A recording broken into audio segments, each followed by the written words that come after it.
Hi everyone, welcome back to another episode of Read Between the Signs. Today I have a really exciting guest on and definitely a conversation that needs to be opened up, as I don't feel like this is something that is spoken about enough these days.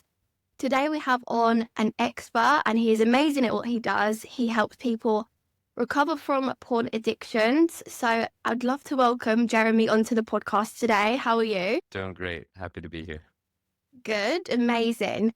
I want to start off, which may seem like quite a silly question, but what would you define as an addiction? What is an addiction? Yeah, it's a great question that we're kind of dive straight into the definitions because it's really important because there's a lot of misconceptions around particularly porn addiction or other behavioral addictions. There are some people who make this claim of you can't be addicted because it's not a substance. If we look, there are many ways to define addiction, but one of the kind of basic ways to define addiction is any kind of behavior, habit that you continually do despite the negative consequences it brings into your life. So if it's some habit that you keep doing, even though it's causing harm, then you could classify it as an addiction. You can also kind of look at, is there a sense of you're trying to quit, but you are not able to? So let's say you're trying to quit smoking, but you can't quit smoking. That also can kind of add to that definition. But really, it's this looking at the overall effect on some habit or behavior. If it's causing harm and you continue to do it despite the harm it's causing, then you could classify it as an addiction. So with that lens, we can look at things like gambling addiction, shopping addiction, some of these more behavioral addictions. And it's very well understood now that these types of things are addictions too, in the same way that smoking cigarettes or, using cocaine can also be addictive. And they act on the same neural pathways. I mean, it's the exact same kind of neurobiology underlying both of these things. They work on the same reward pathways in the brain. Yeah, 100%. That's defined really lovely and in a great way, because I also do feel like if you bring up these conversations, people think I'm not addicted to porn, I just watch it here and there. But it makes me maybe question, well, how long could you maybe not do that for? And how would hmm that show up in your current life? Is it something that after a few days you're going to be really desperate to do again? Or is it going to be something where you're just not feeling like your best within yourself with? If I could, No. if I could just touch on that for a little bit, because it's a Yeah, of really course. important point that you bring up. One of the reasons that porn addiction is so misunderstood is that a lot of the consequences of porn addiction or of porn use are things that are subtle or long term. So they don't necessarily show up right away. And a lot of people don't realize the consequences of porn. So a lot of people do have this opinion of, well, what's the big deal? I just watch it, a couple times a week, and it's not really that big of a deal. It's normal. Everybody does it. It's not causing that much harm in my life. The problem is that many people don't realize the ways that it's impacting their relationships, their intimacy with their partner, their ability to focus and concentrate, their level of self-esteem and self-confidence. There are so many subtle ways that porn can impact your health, your relationships, your mental clarity, but it's very hard to see unless you're actually really paying attention and looking closely. There are a lot of people that just don't realize. And so that's getting back to that addiction definition. It really is looking at the overall impact of something on your life. When you look at the overall benefits it brings and compare it to the harms that it causes, because Mhm. there are many substances that will bring some benefit, but the question is, are they causing more harm than they're bringing benefit? Yeah, 100%. 100%. It's, let's dive into a little bit more about why did you begin this and where did this all start with you and your journey and your own experiences as well? Yeah, so for me, it started with my own realization that I had a problematic relationship with porn. I started realizing this when I was in college. So I was around 23, 24, 25 years old when I started to notice some of the effects of porn in my life.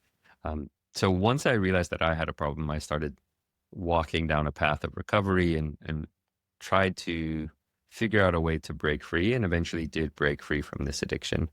That happened about 13, 14 years ago at this point, and it fundamentally changed my life.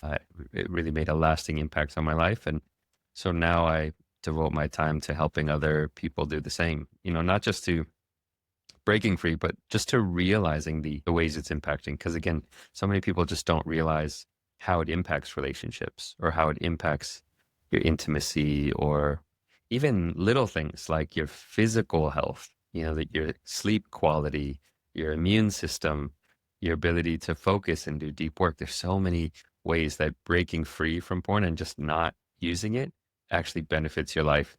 And Yeah. again, this is something so many people have, especially men, started watching at a young age when they were 7, 8, 9, 10 years old and have used it on a near constant basis, maybe on a daily basis, if not every other day. And so a lot of these guys just don't realize what their life could be like without it because they've been swimming in that water their whole life. Yeah, 100%. Porn is something which is so accessible, and literally we all carry a phone in our hands or in our Hmm. pocket, and it's that easy to access now. Now, when you just mentioned there about affecting relationships and things like that, I recently saw something which actually said that porn addictions can cause things like erectile dysfunction, and performance in sex as well can also be affected from excessive porn use and watching porn.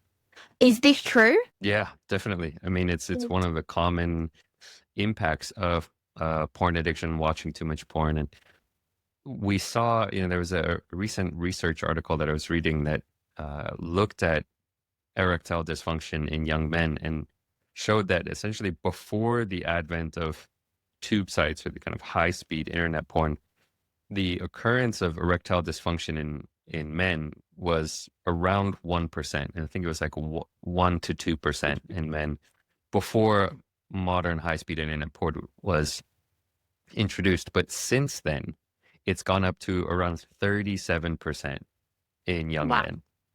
It's like 37%. I forget the actual statistic. There's something like 30 to 45% of young men experience some form of erectile dysfunction in the last, I don't know, 15, 20 years that's happened. And so it's just this massive increase coming from porn. And the way that it works is that when you're looking at porn is such a dopaminergic substance. It's what we call a supernormal stimulus, meaning it's an amount of a stimulus of something that's rewarding that we would never have experienced in our evolutionary history. For Hmm. hundreds of thousands of years, you would never come across something that's that stimulating in terms of how it affects your physiology. And so it's this super normal stimulus. And what happens is the more you use something like that, you get habituated to it to the point where in order to get the same feeling of dopamine, of all those feel good chemicals, you need a much higher level of stimulation. And so when a guy is used to hardcore internet porn on tube sites and he uses that for 10 years and then he goes and tries to have regular sex with a human in person, it just doesn't do it. He's Mm. not stimulated enough. And so he can't get an erection. He can't maintain an erection. A lot of it is around this kind of lack of ability to get an erection. A lot of guys experience delayed ejaculation. They can't keep an erection. It's really can be quite damaging for men. And then that impacts their self-esteem as well. Yeah, of course. I think to me, it's crazy to hear that from watching something like on your phone can actually cause problems turn up in your physical life. And it just blows my mind that these things aren't spoken about enough, because they, like you said, that 35 to 37% is of young men is now affected by this. And that's a Mhm. huge amount of young people to have that sort of issue at such a young age. Usually it's not, young men that have those sort of issues, but it obviously comes down to porn, and something definitely needs to change of how accessible it is and things like that. Going into how accessible it is, I was speaking with a few of my male friends and they were talking about algorithms and how when they scroll, they would put not interested on, like, the things you see, like the twerking videos, the half naked images, the OnlyFans models, you name it. No matter how many times they will put not interested onto these images and videos, they will still show up. Yeah, this is such a funny topic. So, when you're on something like Instagram or TikTok, you can click the video and say I'm not interested in stuff like this. Yeah. The problem is these social media companies, it's a huge industry, right? And there are billions of dollars being spent on trying to make these apps as addictive as possible. And so they've created these algorithms that really figure out what keeps you on the app as long as possible. And so it's Mhm. not simply like what you click and like, those are some of the things, but they can even see, if you're on TikTok and scrolling through videos, and then you pause and linger on a video for 2 seconds longer than you do on the other videos, the algorithm is subtly learning that, ooh, he paused on that video for an extra 3 seconds. There must be something in that video. And with hundreds and hundreds or thousands of data points on you, they can figure out, oh, even though he says he's not interested in the twerking videos, whenever we show him a twerking video, he lingers on it for an extra few seconds. And Yeah. so, what I tell guys is like, you have to not only tell these algorithms you're not interested by using the not interested button, you have to show them with your actions that you're not interested. Whenever it comes up, you just swipe right past it. So it really can be, hard to overcome. You mentioned the word accessible, and it's actually one of the reasons that porn is so highly addictive. It has what we call the 3 A's of porn addiction, which is that there are these three things about porn that make it incredibly addictive, these 3 A's. So they're affordability, accessibility, and anonymity.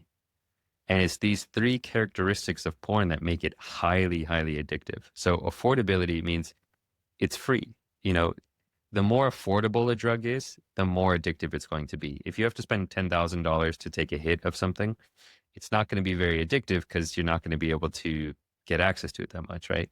But if something's free, then it means there's no barrier, to accessing it. That leads to the accessibility. Again, the more accessible a particular drug or behavior it is the more addictive it's going to be. So if there's something that's maybe free, but it's hard to access, it's hard to get, it's not going to be very addictive. But with porn, it is everywhere. Everybody has a smartphone, and you can get access to porn within seconds simply by whipping out your phone. So it's free, it's affordable, it's accessible, and it's anonymous, meaning it is very easy to hide from other people. It's very Yeah. easy to, isolate, and nobody knows that you're watching porn. Mhm. Yeah, 100%. Going into hiding it, is that a maybe sign to somebody they may be addicted if they're hiding it from, you know, whoever, maybe their partner, or maybe just watching it on like, hidden tabs, for example, or is that a sign maybe that they could be addicted if they're trying to hide it? Absolutely. I mean, hiding, having secretive behavior, living a double life, these are all signs that you have an addictive, compulsive relationship with it, and that it is something that is causing harm in your life. If you're hiding it, particularly from your partner, from your loved ones, obviously there's nuances to that, right? Like not watching porn at work is a healthy thing. Like you don't want to just, show your coworkers the porn you're watching, right? So it's like there's some nuance there. But yeah, if you're hiding it, if you're trying to pretend that you don't watch it, and your partner asks you, hey, do you watch this? And you say, no, no, no, I don't. But then you do it in secret behind your partner's back. That's definitely a huge red flag to look into, that, hey, maybe I have an issue here. Yeah, 100%. I speak with like a lot of my girlfriends about this sort of issue, and it's a tricky one to tackle really, because as a woman you kind of think, well, I guess everyone does it. Is it normal? You kind of Mhm. question yourself, and if you do find that, it's a weird way, it's a weird feeling. Like, how do you feel? Like, if are they lusting over another woman? Does that class as cheating? Or there's so many questions that go into it when we have these conversations as women. What are your opinions on that? A majority of your clients that you see, are they in relationships as well, and all of that sort of stuff? Yeah, two really good questions. So, is porn cheating? You also, it's also, there's a topic of, is it normal? Because there's the normalization issue, which for better or worse, it's where we are at in our society, where it has been normalized, where we have this idea that, oh, watching porn is normal and everybody does it. The Mhm. question is, even if most people watch it, does that mean it's healthy? And that's a more important question to ask, because a lot of people do watch porn, and it's more common than we realize. It doesn't get talked about a lot, but that Mhm. doesn't necessarily mean that it's right or that it's healthy or that it's therefore okay. And so for, you know, the guys that I work with, a lot of the time I just try to help them make their own decision about, is this healthy for me? Is this leading to more positive in my life and in my relationships, or is it causing more harm? And most people make the realization that it just causes more harm than it does any good. If you try to stack the benefits it brings, it's really just like distraction, a little bit of pleasure, and then all the negatives, causing a rift between you and your partner, reducing your energy, your motivation to actually accomplish other things, potentially getting, you know, losing losing finances if you're paying for things, getting into illegal content. There's so many potential ways that can be damaging. To look at that question of, is it cheating? It's a really tough question because I've worked with so many couples, and every couple has a different stance on it. There are some women who are totally fine with their partner watching porn. They just don't want him to hide it. They don't want him It, to lie about it. They want to make sure he's not getting into anything unethical, but they don't have a philosophical stance against it. And I know there are also many women who are not okay with their partner watching porn, that for them it does feel like cheating. It does feel like infidelity. And I don't have a stance on it, and I'm not here to tell anyone what they should believe. I'm yeah. here to promote conversation and Mhm. honesty. What's most important, especially for the guys that I work with, is find out what your partner believes and then have honest conversations. Yeah. That's the only way to have a healthy relationship, is to be on the same page and to be vulnerable with each other. Yeah, I love that. That's a really good way to put it as well. Because, like you say, every relationship is different, and what might be for one couple might not be for another.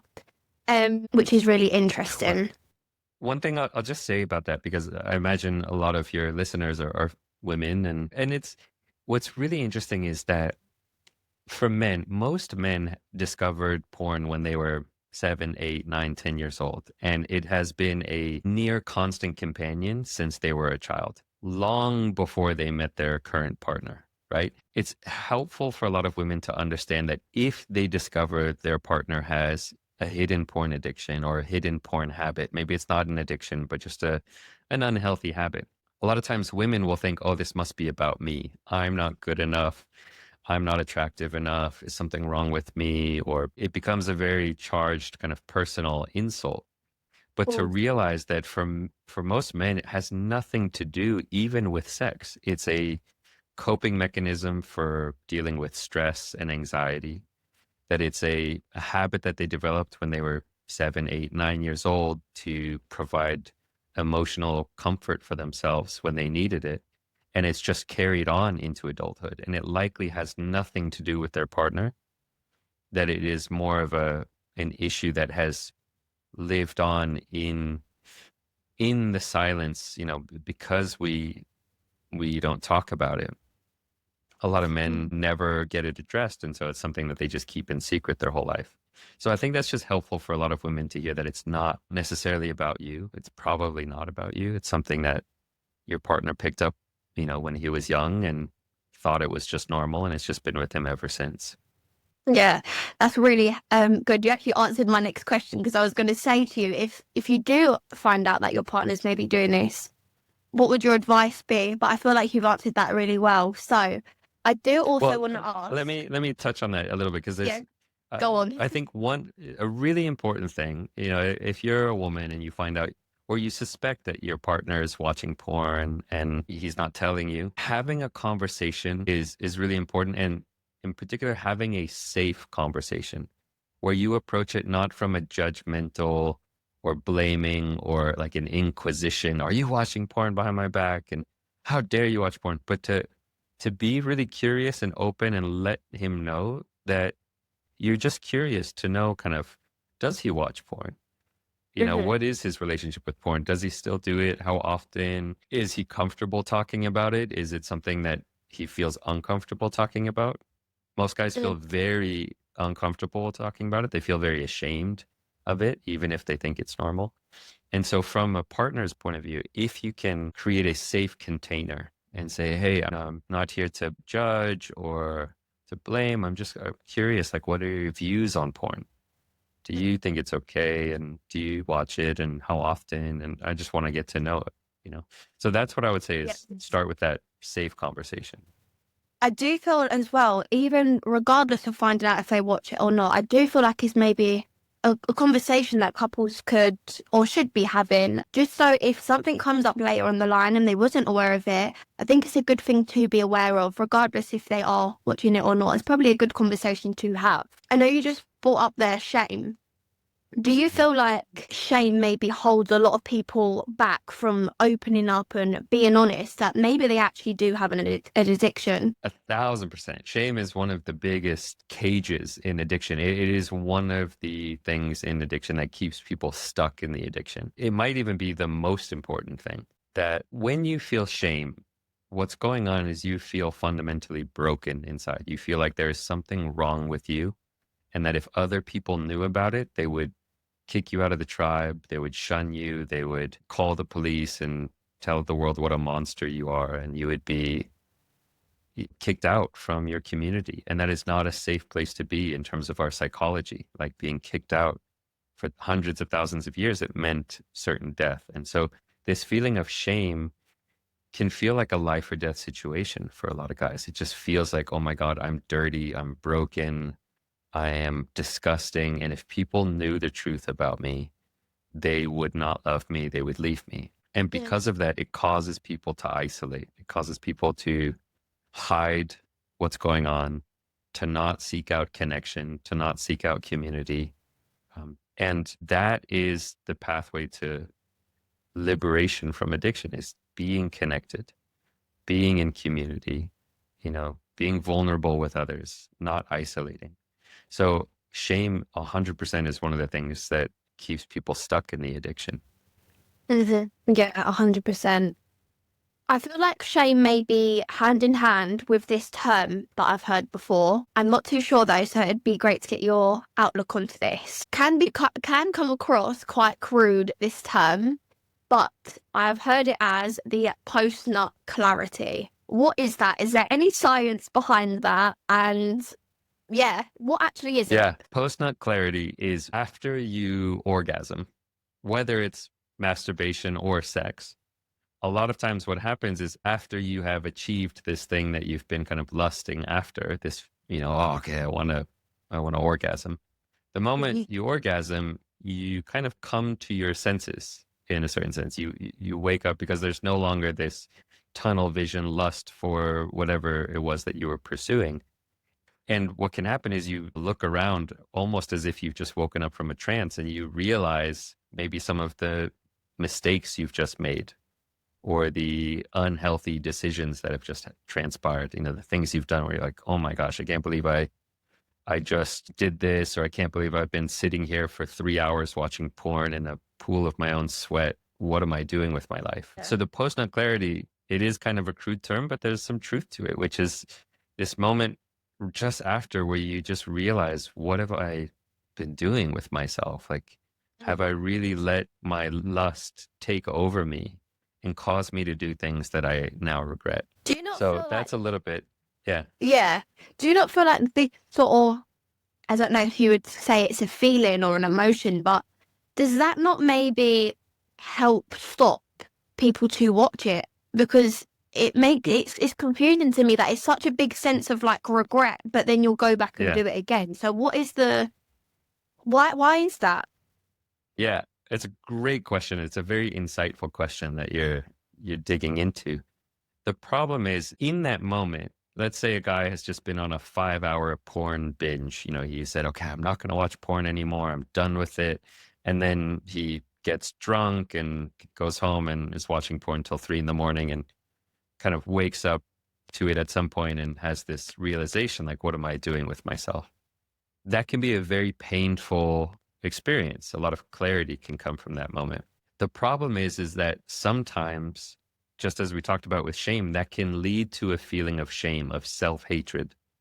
I am such a piece of shit. I can't believe I've done this. Oh my gosh, I'm the worst. I've just spent 3 hours watching porn. I'm so horrible. And that shame, the self-loathing, the self-hatred causes him to want to escape that feeling of shame, that feeling of self-hatred. And so he needs to act out with something else to numb the pain of that shame. So it might be through food, it might be through video games, it might be through alcohol, or more porn and more sex. So Yeah. sometimes it's a vicious downward spiral.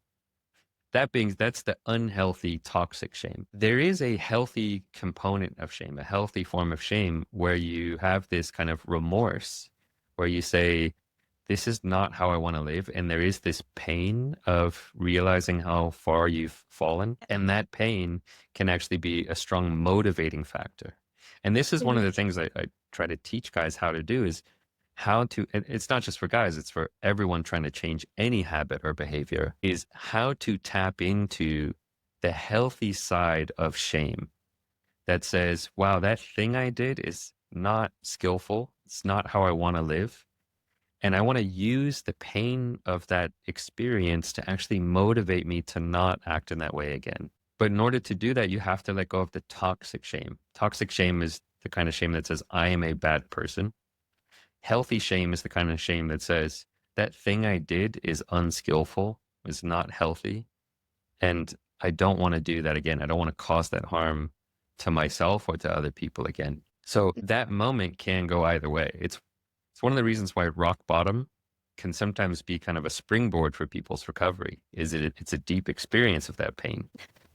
Are there any common emotional or psychological triggers that you see often in people that you work with? The sad part is that it's everything. It's like Mm. any emotional trigger can lead to acting out with porn, and because porn addiction, any addiction really, but especially porn addiction, it's a coping mechanism for dealing with emotional discomfort or unmet needs. And so any emotional discomfort, any unpleasant emotion that someone is experiencing, they might try to use porn as a way to self-soothe or to medicate that emotion away. That being said, there are a lot of common ones, things like boredom, stress and anxiety, loneliness, self-judgment and self-criticism. All of these things are strong triggers for men to act out with porn. Or anyone, Mhm. women have porn addiction as well. And so it's like when we experience boredom, for example, we're at home, we're kind of bored. Maybe it's a cocktail of different unpleasant emotions. Maybe there's boredom and loneliness. We're Mhm. bored and we're like, oh, and I don't have a partner and I'm home alone. And what am I going to do with myself? And I don't like this feeling. So let me just numb out. Right. And it might be food, it might be alcohol, it might be going out partying and drinking. For a lot of people, it's staying at home and watching porn. Yeah. 100%. Because, like you say, like we both have said, how accessible it is. It's easy. It's right there, right in front of you. And I do feel like this is probably one of the hardest addictions to come through with because it's free. It's so easy to get a hold of. You can keep it a secret, like super easily because it's on your phone. It's your private belongings. So I do feel like, yeah, this is one of the And addictions. yeah, and one of the other reasons it's so hard is it taps so deeply into something that is so beautiful and primal about being human, which is our sexuality, because sexuality is a beautiful, wonderful, amazing part of being human. And it's a strong drive in all of us. And so when you have a multi-billion dollar industry tapping directly into this strong primal drive that we have for sexuality, it's going to be a very challenging addiction to overcome. Yeah, 100%. So one of our themes of Read Between the Signs is actually spirituality. And is there any aspect of that that you can resonate with? I have seen briefly some of your meditations and your breath work and things like that as well. Is there anything that you find spiritually connected to? Yeah, I mean, for me, Buddhist meditation, mindfulness was part of my recovery journey. It was one of the things that really helped me overcome my addiction. I ended up going on many, these silent meditation retreats. I ended up ordaining as a monk in Myanmar for a while. So Amazing. for me, spirituality, meditation, mindfulness, self-compassion, connecting to something greater than yourself is a huge benefit to recovery. And it doesn't mean you have to be religious. It doesn't mean you have to be quote unquote spiritual. For Hmm. me, my background is in genetics and the sciences, and I'm not a particularly kind of religious person, not at all, really. But for me, learning how to tap into the power of my mind, how to understand my mind and cultivate healthy mindsets like compassion and contentment and gratitude and being of service. These are things that genuinely bring deeper fulfillment to my life. Because that's, especially for Buddhist philosophy, a lot of it is around just living a more deeply fulfilling life. Like, what are the things in your life that lead to deeper fulfillment? Do more of those things. And what are the Hmm. things that lead to suffering? And do less of those things. And you can cultivate a mind that habitually feels more deep inner fulfillment. That was for me a huge turning point in my recovery, was learning about neuroplasticity and the connection between mindfulness and neuroscience. And that, Hmm. there's this one quote that changed my life. I was reading this book, and there was this phrase by a neuroscientist that said, neurons that fire together wire together. And it's this understanding that the more frequently you use certain neural pathways, the stronger those pathways and those thought patterns become. So if you're constantly thinking thoughts of anger, like, I hate this person, I hate that person, you're hardwiring the neural pathways of anger, and you're making anger a more likely thought pattern in the mind. But you can use mindfulness to intentionally cultivate healthier mind states. So if you want your life to be filled with more gratitude or contentment, you can simply strengthen those neural pathways through intentional practice. And so that's really what a lot of Buddhist meditation and mindfulness is about. Yeah. That leads on to my next question quite well, actually. I wanted to ask you, what daily habits or routines helped you the most staying out of your, addiction and becoming clean from that? And what would you advise to someone else as well who's maybe going through the same thing? What I would advise, and this is very much mirrors my own, what helped me most overcome, my addictions. Getting connected is one of the most important things. Learning how to be vulnerable and be around other people and get support, to get real accountability. It's so hard to practice recovery or to even just change your life and improve your life on your own. It's very hard to do it without support. So if you can find a community, whether it's, a women's group if you're a woman, or men's group, whether it's an intentional community, a religious community that you vibe with and connect with, finding people who want to support you and lift you up. Maybe it's just joining a gym where there's a good sense of community and people encourage each other, but really getting connected with others, learning how to be vulnerable and how to get accountability is really important. Mindfulness is also a huge, benefit for recovery, in part because you have to have some level of awareness in order to take action. If you're not Mhm. aware of your habits and behaviors, you can't actually act on them and improve them. You're just looking at them after the fact.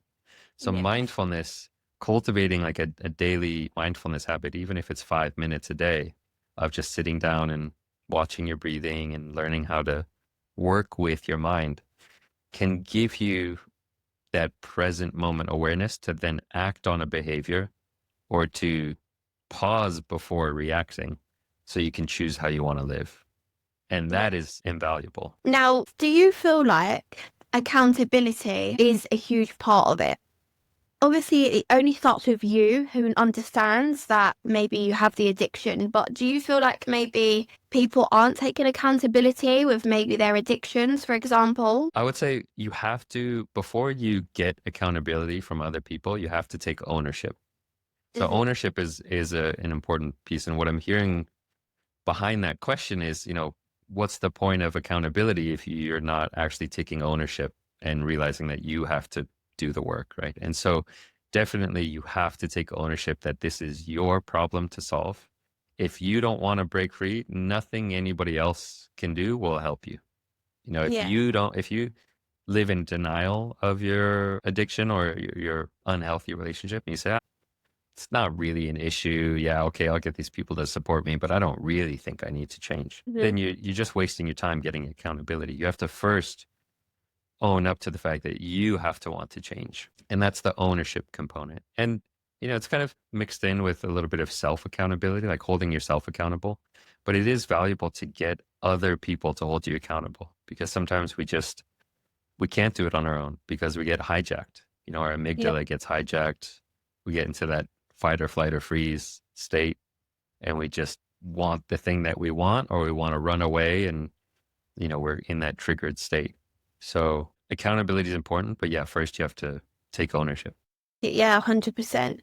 Do you think we're ever going to see a change, like within the porn industry, or how accessible it is? Because my opinion at the moment, with the things that I see online and social media, is it's just going crazy. Like the things you see are just wild. Like, you know, I even hear Yeah. podcasts about how the porn industry has been exposed to, you know, there's some people who are actually in these videos without their consent. Do you ever feel like there's going to be a change in there? Yeah, I was just kind of laughing at what you just said, because it's like, oh, you know, I've heard some stories that maybe there are some people in these porn videos without their consent. It's not maybe. I mean, there is documented cases of thousands upon thousands of people, not just without their consent. I mean, there are just straight up videos of rape, Yeah. you know, really horrible things, underage, you know, children being abused on Pornhub, you know, all these major sites that people think, oh, this is Pornhub, this is, you know, OnlyFans, this is totally respectable. And it's Mhm. just not. I mean, they're just real documented cases of sex trafficking, of abuse, of rape. You know, it's just really horrible stuff. If anyone's interested, I would check out Layla Micklethwait. She's one of the people. She wrote The Takedown, I think, but she's been big on kind of trying to get more attention on what's going on behind the scenes of Pornhub.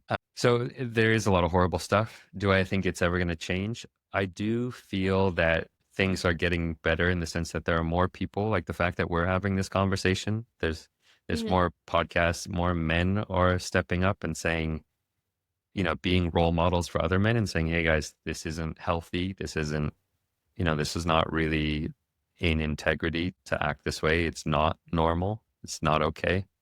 Not from a shaming perspective. We didn't even really talk about the fact that, like, there can be a lot of sex shaming type of approaches, maybe from a highly religious perspective of, oh, porn is evil and sexuality is evil and this is bad. But I think there's a lot of people coming forward who are saying, hey, we're sex positive, we're kink positive, but it doesn't necessarily mean that everything you see is healthy or okay. And there's a Yeah. balance there. There's a nuance. So I Mhm. do think things are getting better, but I also think that, you know, things can also get worse, especially with the 100%. advent of AI technology, AI videos, VR headsets, and Yeah. AI girlfriends. And it's going to be a really complicated future. Yeah, I think it's a really scary part of, you know, this that we're going into at the moment. We're going into AI and high advanced technology and things like that as well.